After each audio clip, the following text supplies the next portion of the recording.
बातमी आहे फडणवीस आणि राहुल गांधी यांच्या वादाच्या संदर्भातली। फडणवीसांच्या टीकेवरती राहुल गांधी यांनी आता प्रत्युत्तर दिलेलं आहे। राज्यघटना दाखवणं आणि जात गणनेचा आग्रह म्हणजे फडणवीसांच्या मते नक्षलवाद आहे असं प्रत्युत्तर राहुल गांधींनी दिलंय।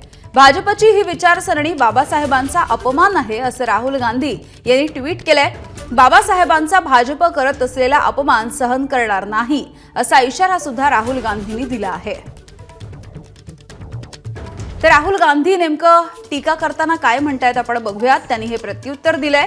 महाराष्ट्राच्या माजी मुख्यमंत्र्यांच्या मते संविधान दाखवणं आणि जात गणनेचा आग्रह हा नक्षली विचार आहे। भाजपची ही विचारसरणीच महाराष्ट्राचे सुपुत्र संविधान निर्माते बाबासाहेब यांचा अपमान आहे। लोकसभा निवडणुकीमध्ये महाराष्ट्राच्या जनतेचा संविधानासाठी लढा, महाविकास आघाडीला मोठा विजय दिला।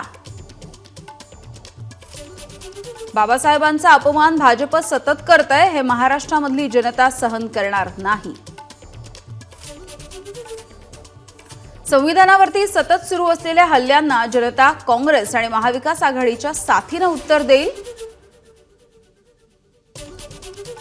लिहून घ्या, जातनिहाय जनगणना होणारच असं ट्विट राहुल गांधींनी केलं आहे। एबीपी माझा, उघडा डोळे बघा नीट।